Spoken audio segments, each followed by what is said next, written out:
Class में हम लोग कैश फ्लो को आगे बढ़ाते हैं और कैश फ्लो के बारे में हमने बताया था कि कैश फ्लो स्टेटमेंट क्या है। कैश फ्लो स्टेटमेंट में आप फर्स्ट वीडियो देख चुके हैं और फर्स्ट वीडियो क्लास आपको मिल चुका है। आज हम बताएंगे कि ऑपरेटिंग एक्टिविटी में एंट्री कैसे होगी। थोड़ा सा हम रिकैप कर लेते हैं।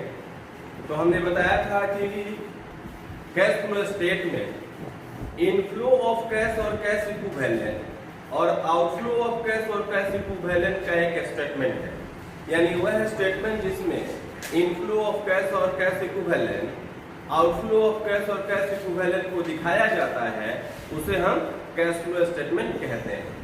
उसमें हमने बताया था आपको कि कैश फ्लो स्टेटमेंट में पहले net profit before tax and extra ordinary item को कैलकुलेट करते हैं और उसके बाद हम क्वेश्चन को बनाने चलते हैं, क्वेश्चन को आगे बढ़ाते हैं।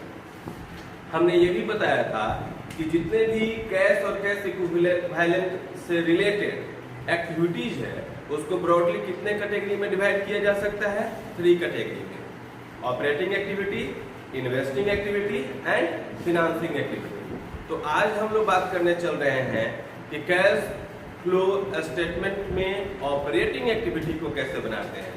उसके लिए एक फॉर्मेट है, नोट किया जाए।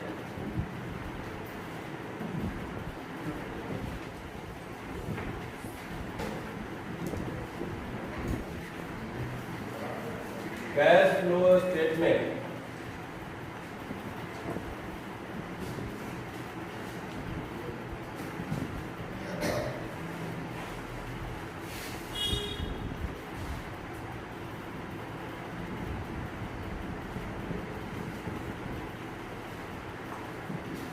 ऑपरेटिंग एक्टिविटी,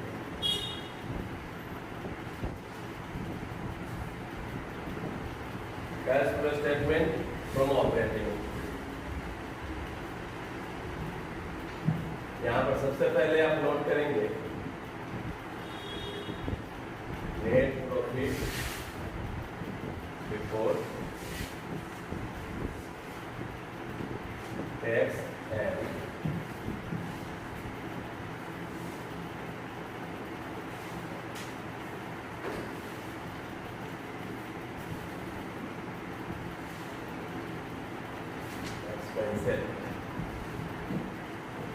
उसको यहाँ दिखा देंगे, फिर ऐड करने चलेंगे। इसमें ऐड करने के लिए आप सबसे पहले नॉन कैश और नॉन ऑपरेटिंग आइटम की बात करेंगे। Non cash,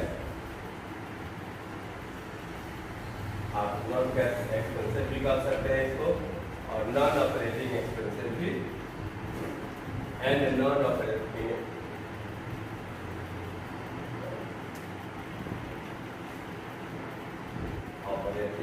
expenses. ये नॉन कैश एक्सपेंसेस क्या है और नॉन ऑपरेटिंग एक्सपेंसेस क्या है? एक्चुअली बिजनेस को ऑपरेट करने में जो एक्सपेंस नहीं होते उसे नॉन ऑपरेटिंग एक्सपेंसेस कहते हैं। और नॉन कैश एक्सपेंसेस का सेंस ये है कि वह एक्सपेंस है जिसके लिए बिजनेसमैन को या ऑर्गेनाइजेशन को कहीं कैश पे नहीं करना हो, उसे हम नॉन कैश एक्सपेंसेस कहते हैं। जैसे डेप्रिसिएशन,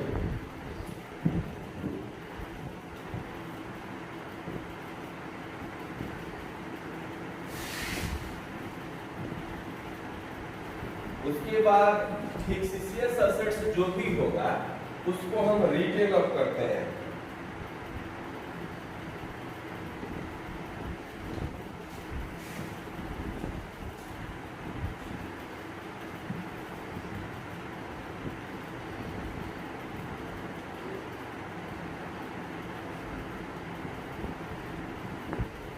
फिक्सिशियस एसेट्स रिटर्न ऑफ कहिए या इंटैंजिबल एसेट्स रिटर्न ऑफ कहिए। तो फिक्सिशियस एसेट्स रिटर्न ऑफ और इंटैंजिबल एसेट्स रिटर्न ऑफ कैसे करेंगे?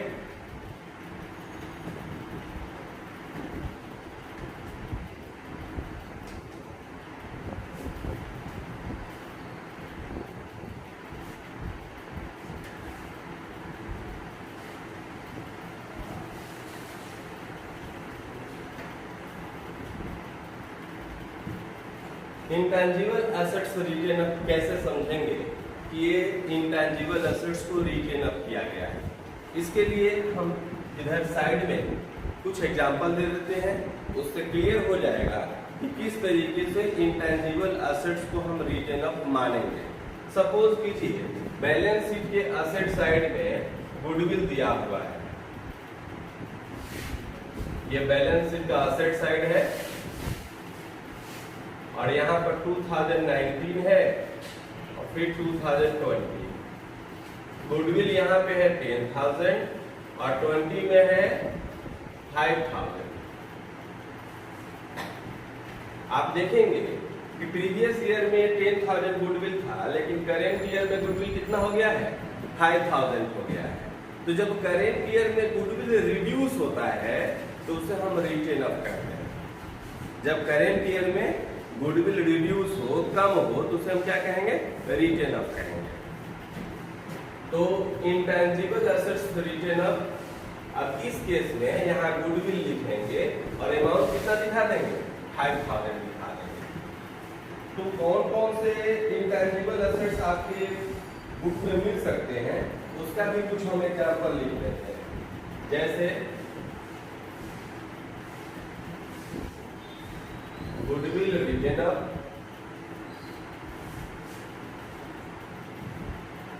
प्रीलिमिनरी एक्सपेंसेस रिटेन अप,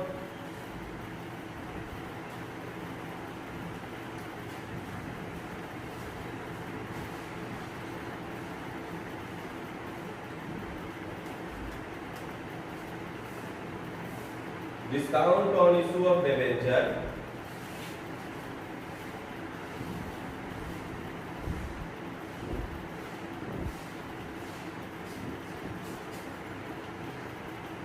या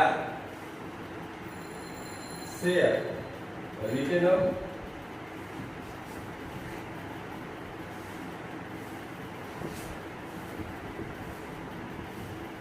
ट्रेडमार्क्स,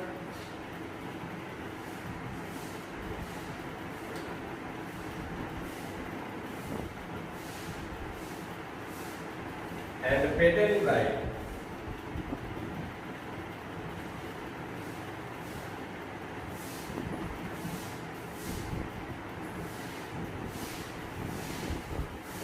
रिटेन अप। तो रिटेन अप सेंस वही है जैसे ट्रेडमार्क है। सपोज कीजिए गुडविल की जगह ट्रेडमार्क हो गया 10,000 और 5,000 हो गया, तो हम 5,000 लिख देंगे। तो इस तरीके से ये देख लेना होगा कि कोई इंटेंजिबल एसेट्स तो नहीं है जिसकी अमाउंट करेंट ईयर में कम हुआ हो। तो जिसका अमाउंट करेंट ईयर में कम होगा उसे हम रिटेन अप कहेंगे और उसकी एंट्री हम यहाँ करेंगे। तो जितना अमाउंट कम होगा उसी अमाउंट को हम दिखाएंगे, दूसरे अमाउंट को नहीं दिखाएंगे। इतना करने के बाद हम आगे बढ़ेंगे। बैड डेट रिटेन अप,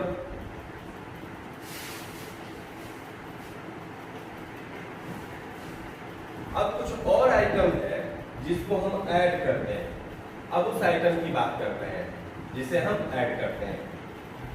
ये हो गया 1 2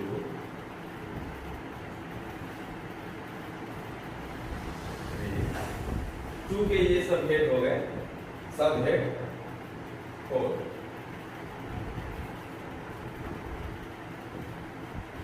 loss on sale of fixed assets,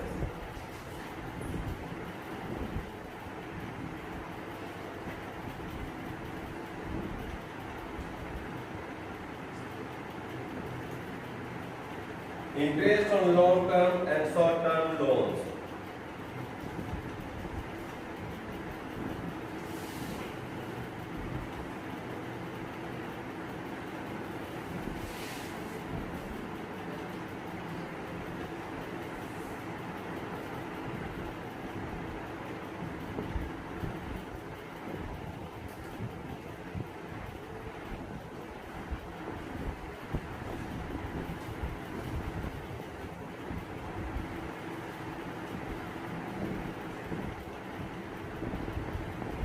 creation of provisions,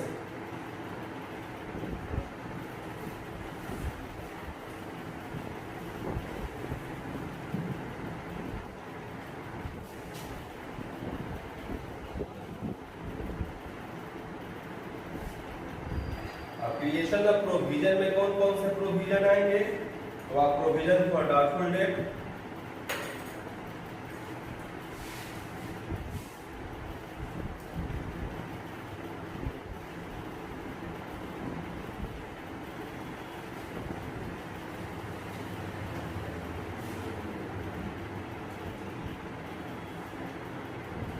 provision for discount on trade receivables,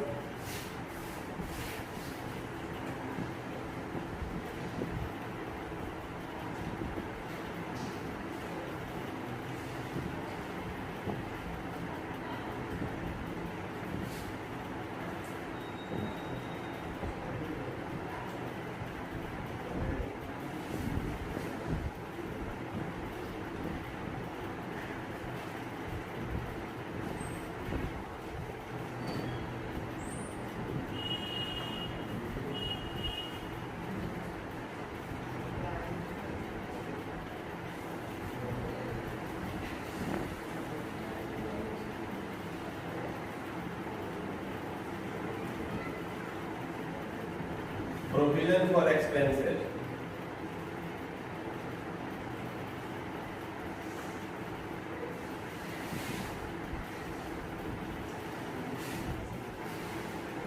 ये यहां तक नोट कर लीजिए।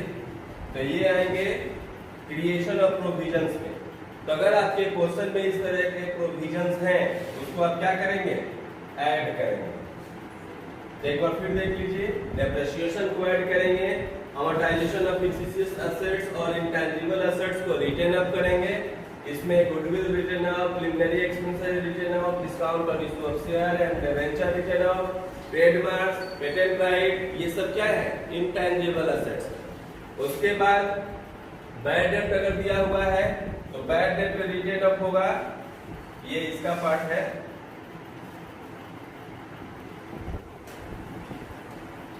उसके बाद loss on sale of fixed assets लिखेंगे, इंटरेस्ट ऑन लॉन्ग टर्म और शॉर्ट टर्म बोरोइंग होगा। यदि कोई डेट लिया गया है, लोन लिया गया है, तो उस पे जो इंटरेस्ट होगा उसको ऐड करेंगे। क्रिएशन ऑफ प्रोविजंस हो गया, तो प्रोविजन फॉर डाउटफुल डेट हो गया, provision for discount on trade receivables हो गया, और लास्ट हो गया प्रोविजन फॉर एक्सपेंसेस। इसके बाद हम ऐड करेंगे, नोट हो गया है?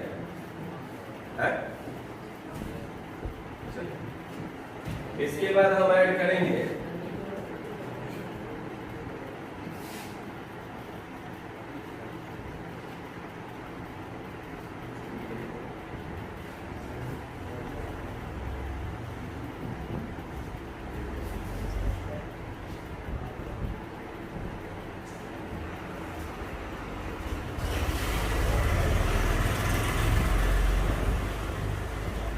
टोटल हो गया। ऐड वाले आइटम्स जो है अब यहीं पे खत्म हो जाएंगे। अब हम लोगों को लेस करने चलना है। तो अब लेस में क्या क्या किया जाएगा वो ध्यान रखिए। इतना करने के बाद इस सभी अमाउंट को हम इधर यहाँ लिखते जाएंगे और टोटल कर देंगे। टोटल नहीं भी करेंगे तो माइनस करने वाले को हम यहाँ ब्रैकेट में कर देंगे, तो पता चल जाएगा कि किसको ऐड करना है और किसको लेस करना है। तो अब हम लोग लेस करने चलते हैं। कौन से आइटम को अब लेस करेंगे वो देखिए। अब आप इसके नीचे लिखेंगे लेस, यहाँ पर लेस लिखेंगे, मैं यहाँ लिख रहा हूं। लेस में कौन कौन से आइटम होगा? First profit on sale of fixed assets. यदि किसी एसेट्स को सेल करने से प्रॉफिट हुआ हो तो उसको क्या करेंगे? माइनस करेंगे।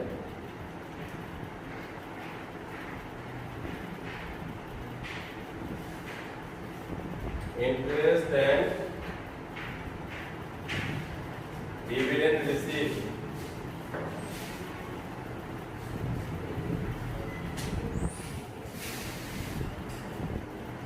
Next rent receive,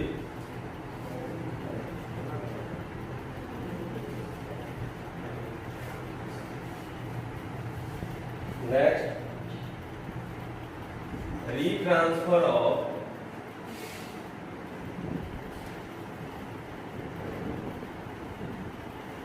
excess provision,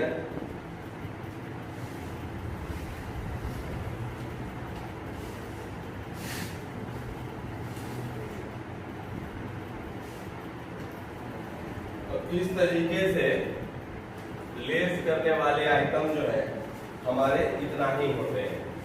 अब ऐड करने वाले में से जब लेस करने वाले को माइनस करोगे, ये सब ब्रैकेट में रहेंगे। जब ऐड करने वाले आइटम्स इन हो जाएंगे तो लेस करने वाले आइटम आएंगे, और जब लेस करने वाले आइटम को आप लेस करेंगे तो जो बैलेंस आएगा उसे क्या कहेंगे? उसे कहेंगे profit before working capital change. Profit before working capital change. अब यहां से हम आगे बढ़ेंगे, तो यहां से आगे बढ़ते हैं।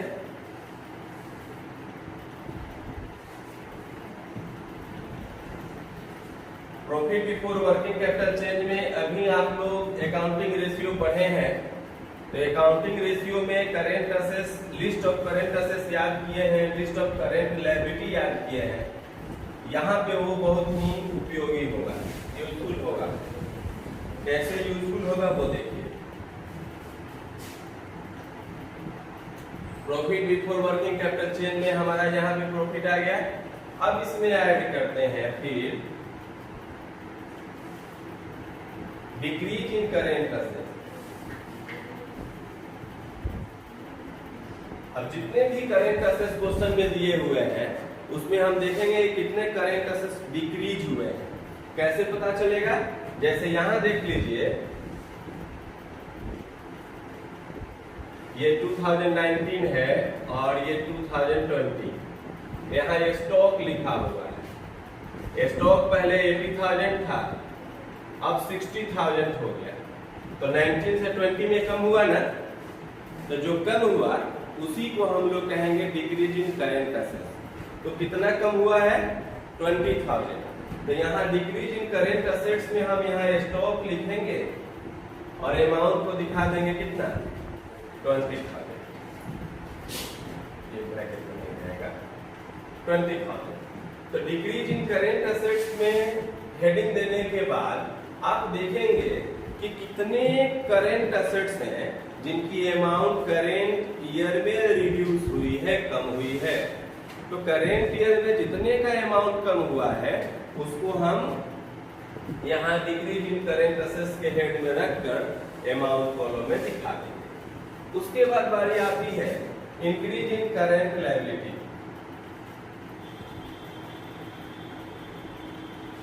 Increase in current liability. अब उसके लिए लायबिलिटी साइड में आप जाएंगे तो देखेंगे जैसे आउटस्टैंडिंग एक्सपेंसेस ही हो गया,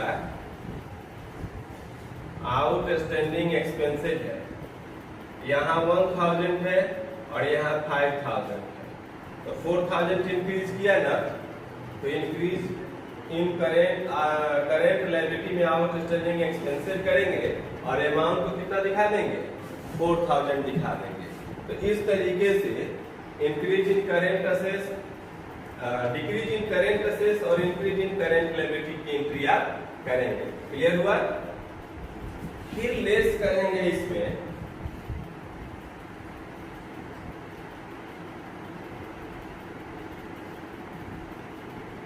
इंक्रीज इन करेंट असेट्स। तो जिस तरीके से डिक्रीज को आपने देखा, यहाँ पे 80,000 से 60,000 है तो डिक्रीज हुआ। अब सपोज कीजिए कि यही स्टॉक यहाँ 80,000 है और यहाँ 1,60,000 हो गया, तो 80,000 इंक्रीज कर दिया, तो यहाँ पर इंक्रीज इन करेंट असेट्स में 80,000 को दिखाया जाएगा।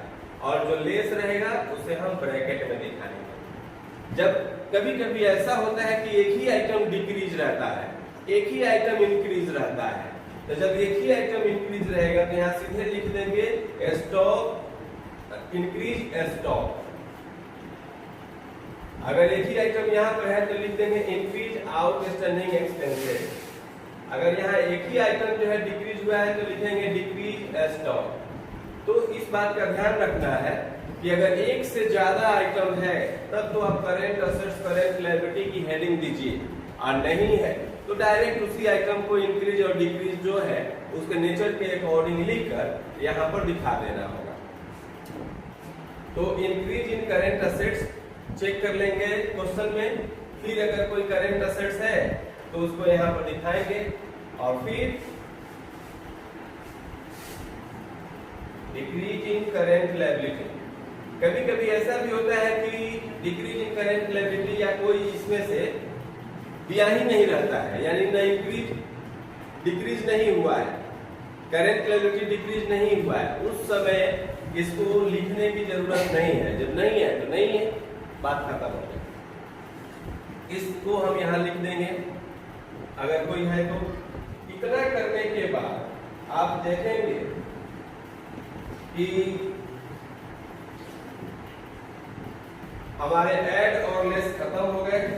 अब वहां पर देखेंगे कि इनकम टैक्स पेड है कि नहीं। इनकम टैक्स अगर पेड किया गया है तो ऑपरेटिंग एक्टिविटी से उसको हम माइनस करते हैं, ठीक है, और तब उसको एडजस्ट करते हैं,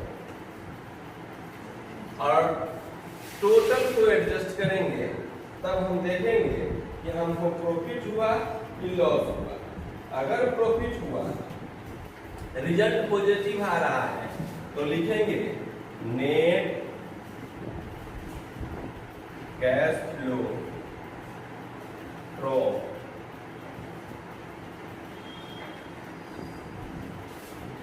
ऑपरेटिंग एक्टिविटीज। यहाँ जो होगा अमाउंट हो जाएगा।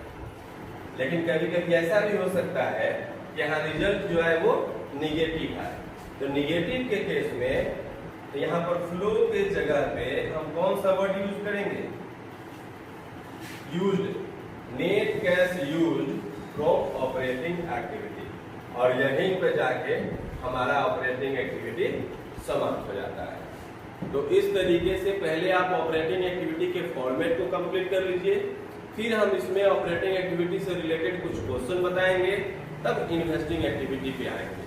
तो आपका कैश फ्लो का एक एक्टिविटी यहीं पे खत्म होता है, और ये मेन एक्टिविटी है। ऑपरेटिंग एक्टिविटी अगर आपका क्लियर है तो कैश फ्लो आपसे बेहतर ढंग से बनेगा, अगर नहीं है तो कैश फ्लो नहीं बनेगा। इसलिए ऑपरेटिंग एक्टिविटी को बेहतर करना होगा, और तब हम लोग इन्वेस्टिंग एक्टिविटी और फिनांसिंग एक्टिविटी को देखते हैं। तब तक के लिए thank you, best of luck.